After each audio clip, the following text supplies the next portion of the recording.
Nah, udah. Oh, in progress. Udah ya. Udah.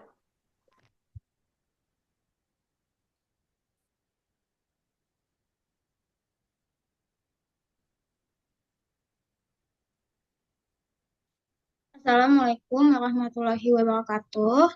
Kami kelompok 5 dari Universitas Muhammadiyah Profesor Dr. Hamka, Fakultas Ekonomi dan Bisnis, Prodi Akuntansi, mata kuliah Akuntansi Manajemen.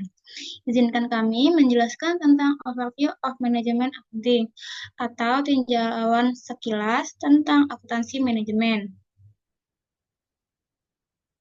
Kami beranggota Saya Aulia Zara Maria dengan NIM 2202015015. Saya Limhadi dengan NIM 2202 015045. Saya Feliza Latifa dengan NIM 2202015047.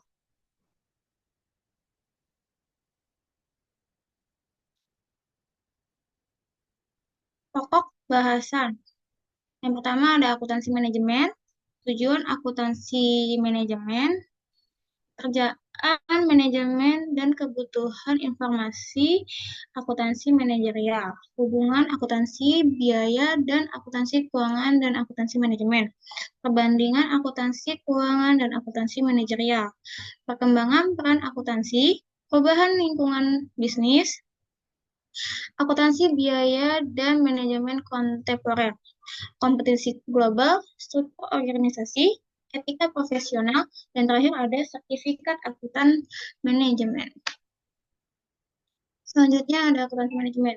Akuntansi manajemen adalah salah satu bidang akuntansi yang tujuan utamanya untuk menyajikan laporan-laporan suatu satuan usaha atau organisasi tertentu untuk kepentingan pihak internal dalam rangka melaksanakan proses manajemen yang meliputi perencanaan, pembuatan keputusan, perorganisasian, dan pengarahan, serta pengendalian.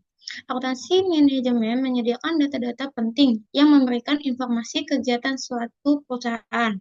Namun, manajemen tidak hanya bergantung pada laporan yang telah terjadi, tetapi juga menyangkut proyeksi untuk masa depan. Oleh karena itu, akuntansi manajemen didefinisikan sebagai penerapan teknik-teknik dan konsep yang tepat dalam pengolahan data ekonomi historikal dan yang diproyeksikan dari suatu usaha untuk membantu manajemen dalam penyusunan rencana untuk tujuan-tujuan ekonomi yang rasional dan dalam membuat keputusan-keputusan rasional dengan suatu pandangan ke arah pencapaian tujuan tersebut.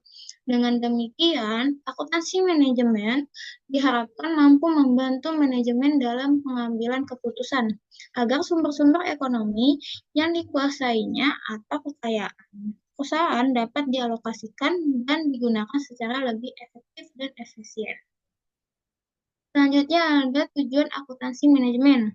Yang pertama, menyediakan informasi keuangan yang relevan kepada manajer dan pemimpin perusahaan.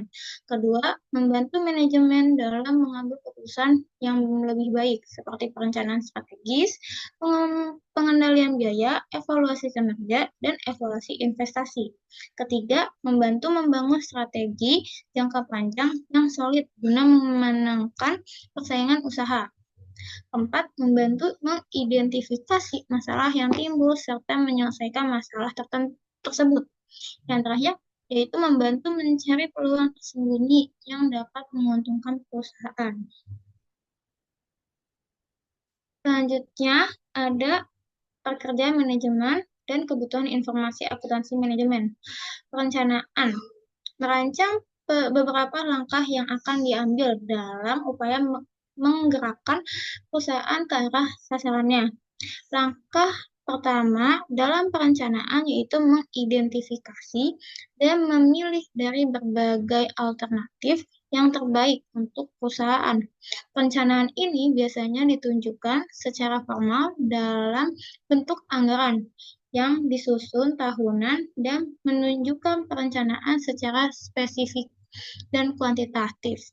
Yang kedua, ada pengarahan. Adalah proses yang melibatkan pemberian instruksi dan motivasi kepada karyawan agar dapat menjalankan tugas dan tanggung jawab sesuai dengan rencana yang telah ditetapkan.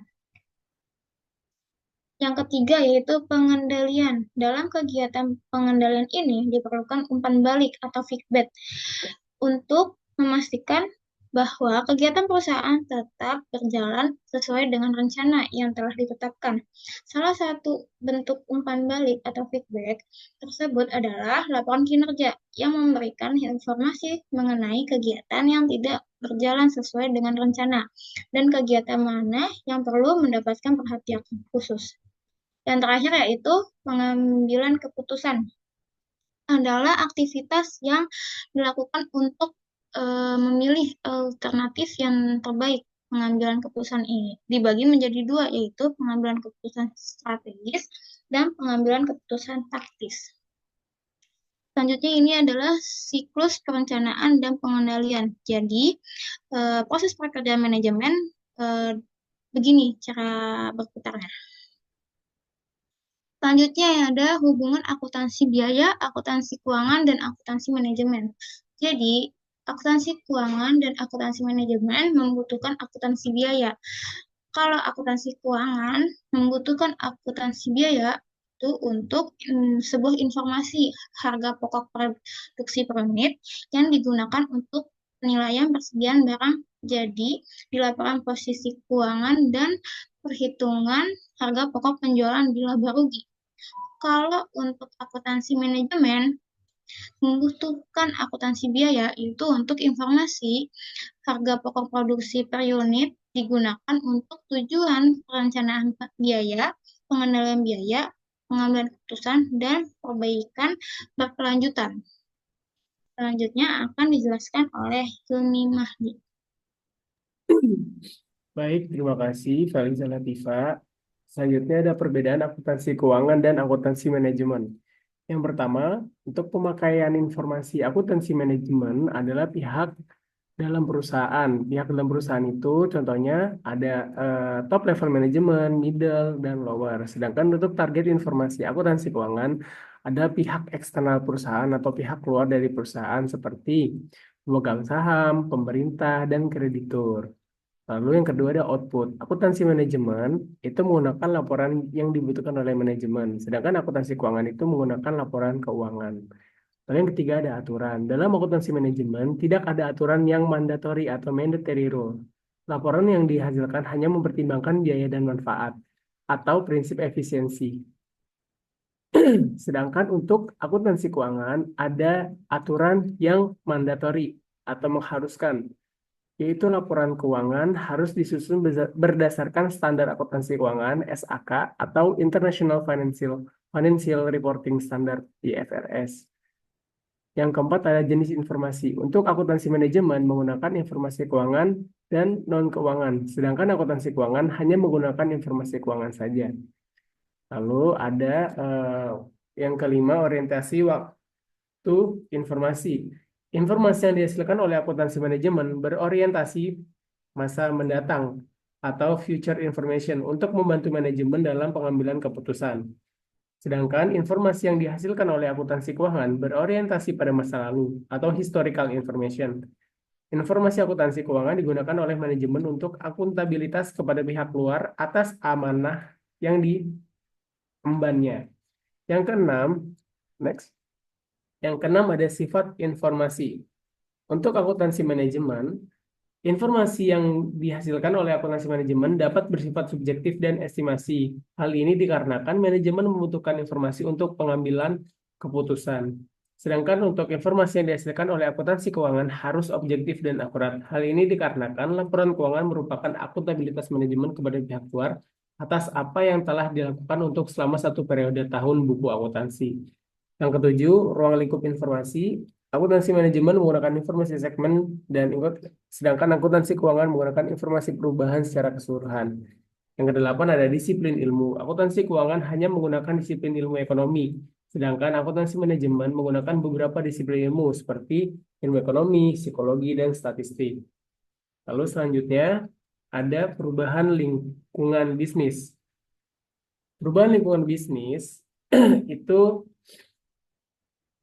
contoh perubahan lingkungan bisnis itu seperti FMS atau Flexible Manufacturing System. Flexible Manufacturing System ini merupakan proses komputerisasi produksi. Penggunaan FMS dapat mengurangi waktu setup atau pengalihan produksi sehingga produk perusahaan dapat menghasilkan ragam produk dengan jumlah sedikit secara efisien. Dengan desain produk menggunakan komputer, siklus umur produk menjadi makin pendek. Yang kedua ada Total Quality Management atau TQM. Merupakan suatu proses perbaikan berkelanjutan untuk meraih kepuasan pelanggan sepenuhnya. Kualitas dicapai dengan menyediakan produk untuk pelanggan berdasarkan kebutuhan dan harapannya sasaran TQM adalah menghasilkan produk dengan cacat nol atau zero defect. Selanjutnya ada aktivitas nilai tambah. Aktivitas yang memberikan nilai kepada pelanggan dengan mengidentifikasi dan mengeliminasi aktivitas yang tidak bernilai tambah yang apabila dihilangkan tidak mengurangi nilai kepada pelanggan, bahkan meningkatkan nilai kepada pelanggan itu sendiri. Throughput time adalah waktu nilai tambah, menunjukkan interval antara pemrosesan bahan dan pengiriman produk jadi kepada pelanggan. Lalu selanjutnya ada JIT atau Just in Time. Just in Time adalah sistem tarik. Dengan menggunakan sistem tarik, manajer menyadari bahwa lebih baik tidak menghasilkan produk daripada memproduksi produk yang tidak langsung dijual, yang mengakibatkan kelebihan persediaan. Penjualanlah yang menghasilkan pendapatan, bukan produksi. Pabrik akan berproduksi sebanyak pesanan, dan bahan baku hanya dibeli sebanyak yang dibutuhkan untuk produksi pesanan tersebut. Lalu ada akuntansi biaya dan manajemen kontemporer. Perubahan lingkungan bisnis menuntut perlunya perubahan dan pengembangan sistem akuntansi biaya yang baru. Beberapa perubahan dan pengembangan sistem akuntansi manajemen yang baru adalah sebagai berikut. Yang pertama, ada activity-based costing. Logika perhitungan harga pokok produksi berbasis aktivitas adalah bahwa untuk menghasilkan produk diperlukan aktivitas dan diperlukan sumber daya, dan semua itu memiliki biaya. Oleh karena itu, biaya sumber daya dibebankan pertama kali pada aktivitas, dan biaya aktivitas selanjutnya dibebankan pada produk. Yang kedua ada Kaizen costing atau perhitungan harga pokok Kaizen. Perhitungan harga pokok Kaizen dirancang untuk menjamin perbaikan berkelanjutan. Konsep dasar Kaizen costing adalah pengurangan biaya secara berkelanjutan. Kaizen costing menetapkan target pengurangan biaya yang harus dicapai. Lalu selanjutnya ada perhitungan harga pokok daur hidup produk atau life cycle costing. Diterapkan pada produk yang memiliki umur pendek, contohnya yang berbasis teknologi seperti elektronik, handphone, otomotif. Semua biaya yang berkaitan dengan produk tertentu mulai dari pengembangan sampai produk itu mati seharusnya dibebankan ke produk tersebut.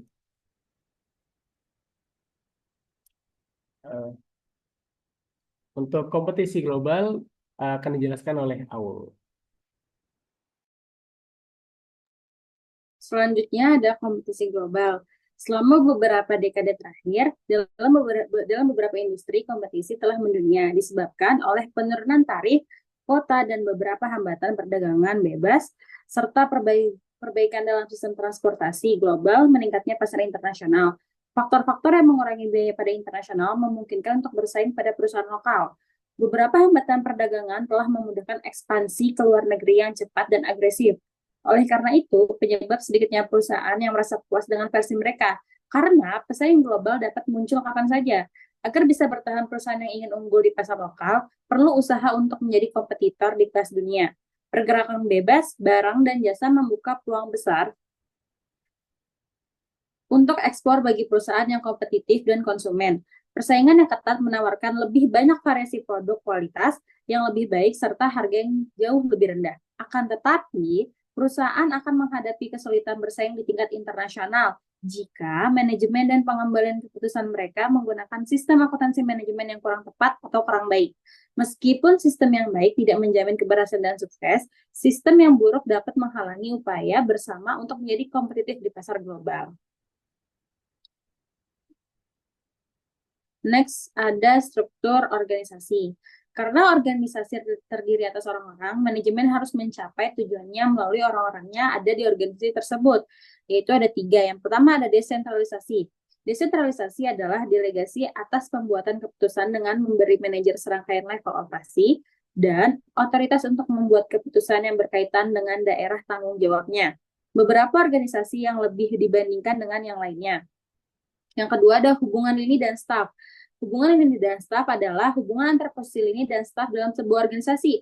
Posisi lini terlibat langsung dalam pencapaian tujuan utama, sementara posisi staf tidak terlibat langsung, tetapi memberikan dukungan kepada posisi lini dan bagian lain dalam organisasi. Yang ketiga ada controller, adalah bagian dari tim manajemen yang bertugas menyediakan data relevan untuk perencanaan dan pengendalian data yang tepat dan relevan untuk kepentingan eksternal. Dalam skala organisasi, fungsi dari kontrol yaitu manajemen layanan komputasi karena kontrol mempunyai pemahaman tentang seluruh operasi organisasi, seringkali menjadi jalur untuk mencapai puncak dalam organisasi di posisi ini. Berikut adalah struktur organisasi.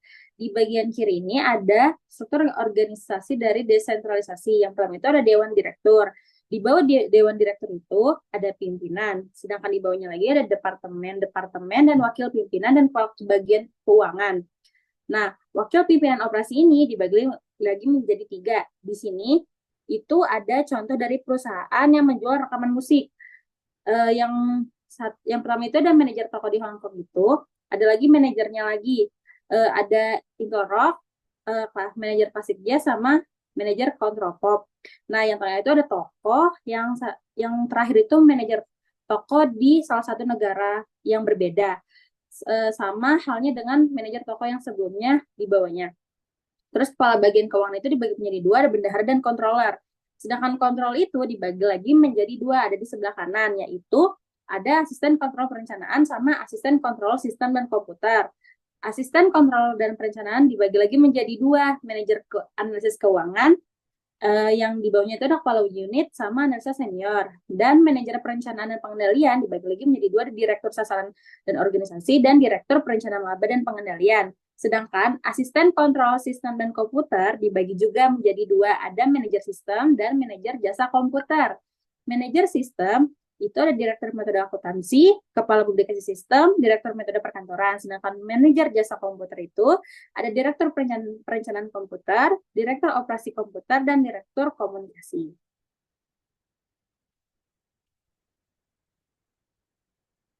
Di sini ada etika profesi. Dalam beberapa tahun terakhir, fokus perhatian banyak orang beralih ke perilaku etis dalam kehidupan sehari-hari. Banyak tuduhan dan skandal terkait dengan perilaku manajer yang mendapatkan perhatian.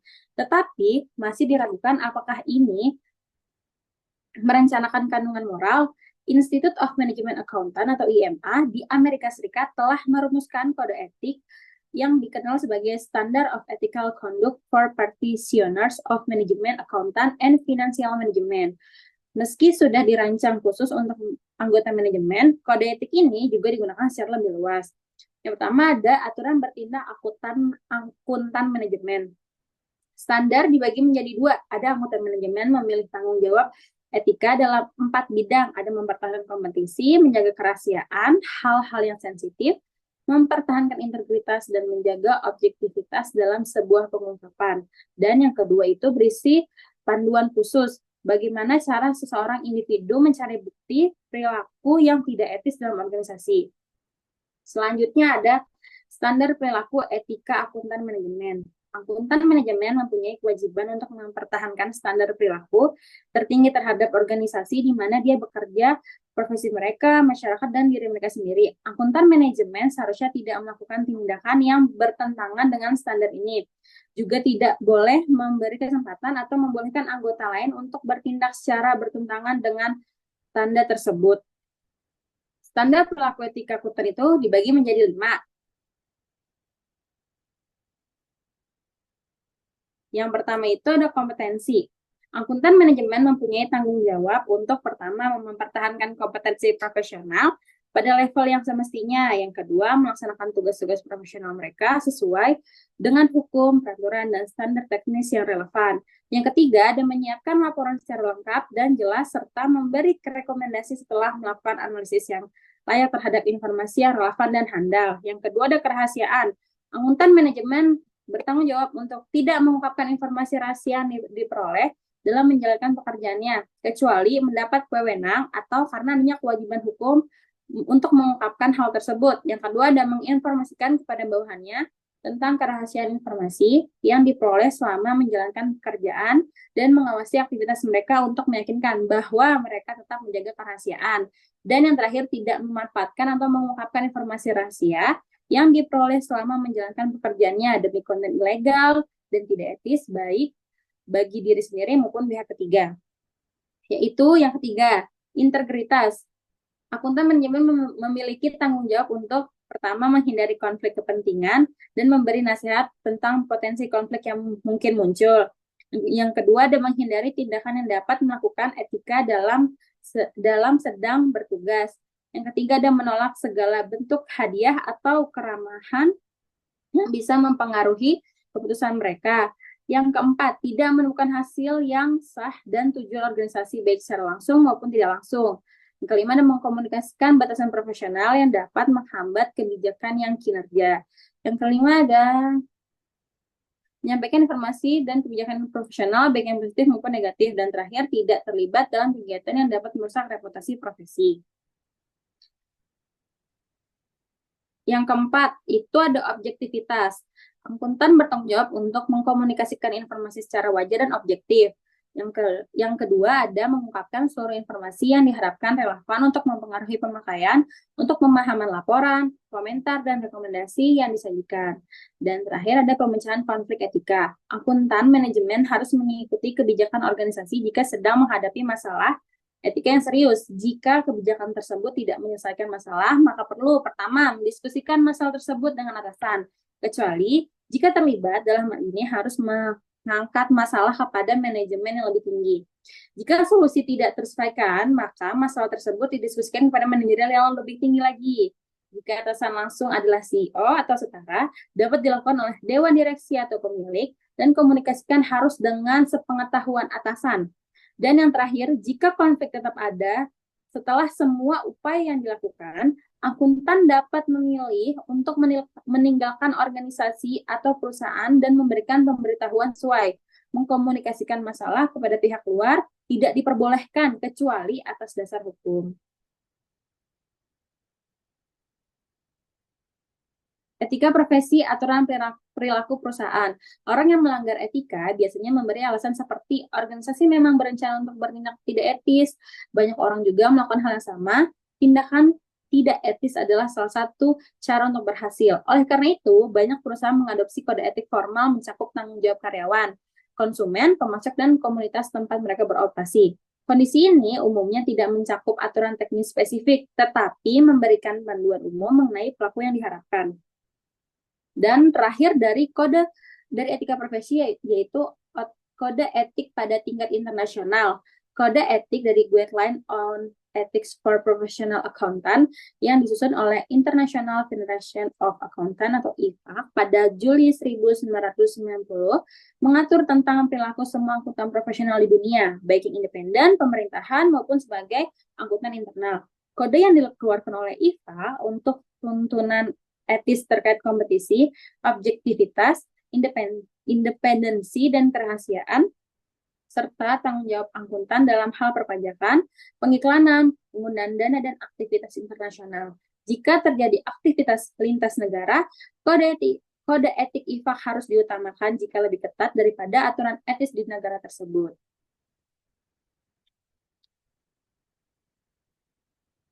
Next-nya ada Sertifikat Accountant Management atau Certified Management Accountant CMI. Akuntan manajemen yang memenuhi kualifikasi tertentu dan lulus ujian profesional dapat memperoleh gelar Certified Management Accountant atau CMI. Gelar ini memberikan tanggung jawab kompensasi yang lebih tinggi dibandingkan dengan mereka yang tidak memiliki gelar tersebut. Informasi tentang cara mendapatkan gelar CMI tersedia di Institute of Management Accountant atau IMI. Pada tahun 1974, IMI memperkenalkan sertifikasi baru bernama Certificate in Management Accounting yang dirancang untuk memenuhi kebutuhan akuntan manajemen. Untuk memperoleh CMI, kandidat harus lulus ujian kualifikasi yang mencakup 4 bidang. Ada ekonomi keuangan manajemen, akuntansi keuangan dan pelaporan, laporan, analisis, dan masalah perilaku manajemen, dan terakhir analisis keputusan dan sistem informasi. Ujian ini mencerminkan kebutuhan akuntansi manajemen yang memerlukan pengetahuan lintas disiplin lebih banyak daripada bidang akuntansi lainnya. Salah satu tujuan utama CMI adalah menjadikan akuntansi manajemen sebagai disiplin profesional yang terpisah dari akuntan publik. Sertifikasi ini menunjukkan bahwa akuntan manajemen bersertifikat harus kompeten dalam akuntansi manajemen serta bidang ekonomi, keuangan, dan sistem informasi.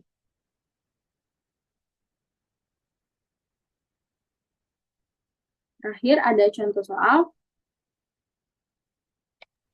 Selanjutnya, di sini ada contoh soal, yaitu yang pertama, apa fungsi feedback bagi manajer?